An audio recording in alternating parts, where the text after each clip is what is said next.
But we've grown our Combaticons. I got a special one for you guys today. I'm doing a triple review. For this tremendous effort, I'll need some help from my two buddies, Kibbs and Joshua1. Hey guys, what's up? Kibbs here from Two Brothers Minecraft, and I've been holding guns. I've decided to help Flame Pickle review some toys. I'm no Transformers expert, but this is one nice figure. Whether it's a smooth fluctuation between bony and bulky, or the many possibilities for the figure's positions, this is the Transformers Generations Legend Class Swerve. Flanker. Honestly, my favorite part of this figure is the legs. I love the cartoony way the legs look, with the thighs being significantly smaller than the rest of the leg. Sometimes, when other figures attempt this, it can look disproportionate and ugly. With Swerve, however, it nicely adds up to his overall look. I'm not saying that this is the best foot sculpt in the Transformers line, or that most of the other Transformers don't have good feet, with some obvious exceptions. I just really like the way it looks. The body is a bit more on the bulky side, but I have few complaints for that matter. First impressions on this figure remind me a lot of the Kool-Aid Man, but I've warmed up to it since. It has some vent things lining either side of the torso. The head sculpt on this figure is also very detailed, with a nicely shaped helmet, nice optics, but sadly no lead pipes, and a smirk that perfectly encapsulates this essence of Swerve. He can also derp. The arms are no big deal, but are nice and posable nonetheless. Onto his pet gunman ship thing. It's called a target. This little guy is called Flanker. His robot mode is nothing much, just some articulate arms and some nice sculpting shenanigans. Speaking of the sculpt, it's actually pretty good for Flanker, considering its size and functionality. The vehicle mode for Flanker is pretty nice. Just your normal sci-fi space shuttle thing. There's some prints with the Autobot logo on top of the wings, and the bottom has some detailed sculpt action going on. The weapon mode, on the other hand, is decent, but it's nothing much.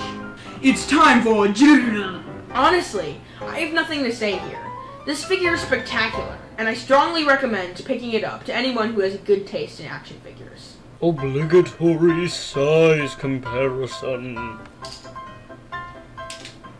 The transformation for this figure is simple and to the point, but the arms are a bit tricky to lock into place. The vehicle mode for this figure looks very natural. The boot feet things kind of extrude from the back of the truck, but there's not much to complain about, as the rest of the figure quickly recovers this flaw. The windshield and side windows of the truck are painted in a slightly reflective black gloss, which might be hard to see on camera, but add a translucent feel to the cab of the car. Obligatory size comparison. And I believe that's all I have to say on this lovely little wheeled G1 box.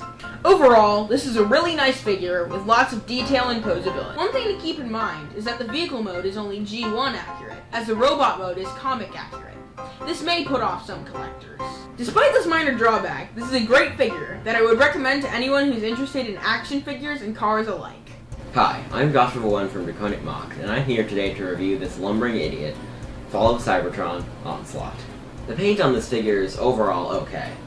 I can't find anything wrong with it, but otherwise, there isn't really anything amazing. The head sculpt is one of the only redeeming qualities on this thing. It is generic, but it perfectly matches Onslaught from FOC. It kind of reminds me of the Gypsy Ganger from Pacific Rim with its high vampire-like collar. The chest looks big and bulky, somewhat like a bulletproof vest. The arms don't look terrible at the top, but are incredibly disproportionate and awkwardly football-esque as well.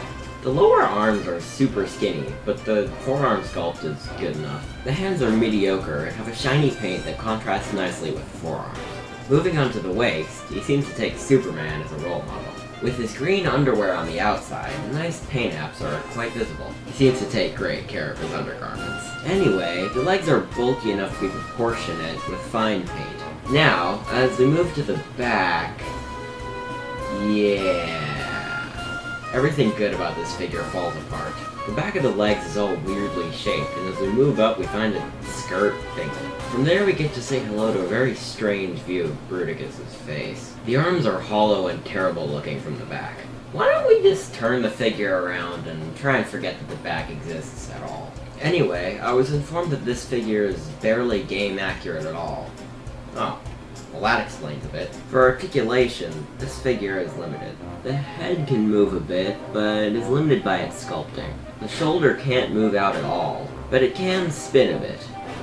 The elbow can move any way it wants, but also in some ways it shouldn't. There's also a waist swivel, and that's nice, but it's kind of on a weird angle. The hips are on some really tight ratchets, even if it is for a combiner. The knee joints are smooth, but are a bit loose and limited. There's also no foot articulation. For accessories, our onslaught of junk comes with this classic double-barreled cannon, but it's stupid because you can't mount it.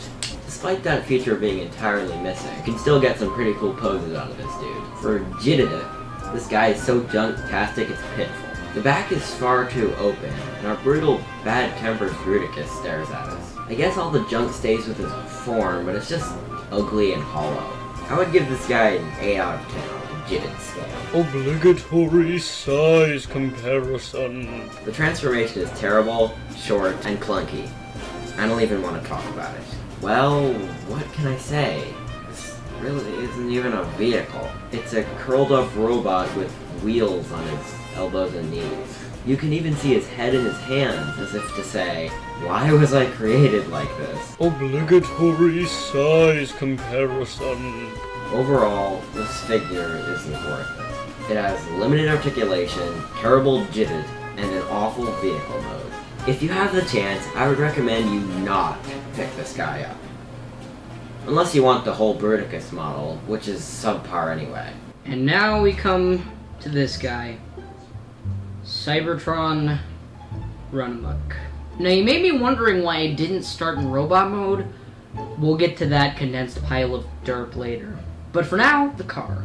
This mode is a swaggy, suave, scrumptiously swished Sodomobile. I absolutely adore this color palette with the dark gray that fanboy-tastically contrasts with the light gray and matches perfectly with these red tinted windows and the flaming orange. The flames look lavish, and it makes me really glad that I own Run Amok instead of the other redecos of this mold. My only problem with the paint is that it doesn't line up well in some places, like with the flames here, but that's the fault of the worst part of this figure. The gimmicks. That's one of the big reasons that this mold is infamous for being bad. Let's start with the gimmick that's built into all Transformer Cybertron figures, except Deluxe Prime.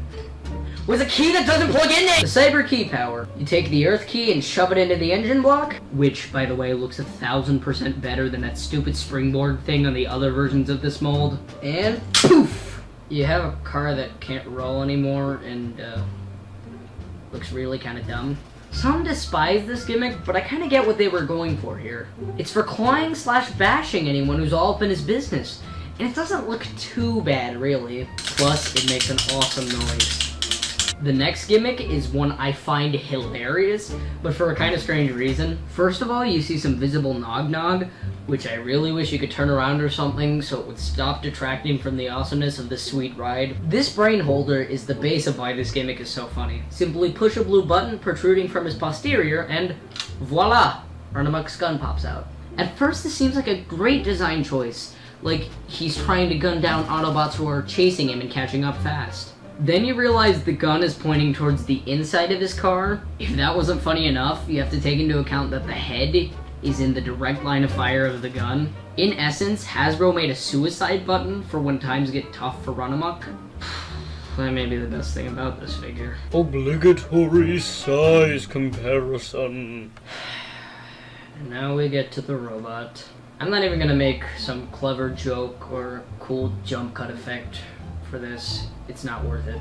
And here we have Derptimus Prime. Honestly, what can I say? There's so many obvious flaws, like the thin and tiny shoulders, the over-gimmickized gorilla hands, the body to legs ratio, the spindly thighs, the fail knees, and the feet too small to hold up an anorexic 2-year-old for half a second. The head sculpt, however, is pretty sweet and kind of invokes Wheeljack with his faceplate and Cybertron scattershot with his headlights. The colors don't bother me too much, but could have used a bit more light gray. I do appreciate the splashes of light colors on the legs here, though. You remember G1 Transformers with their almost always immobile legs, their pitiful articulation, and their complete inability to hold cool poses? I know it hurts, but it's the truth. They're like Generation Springer compared to this doof.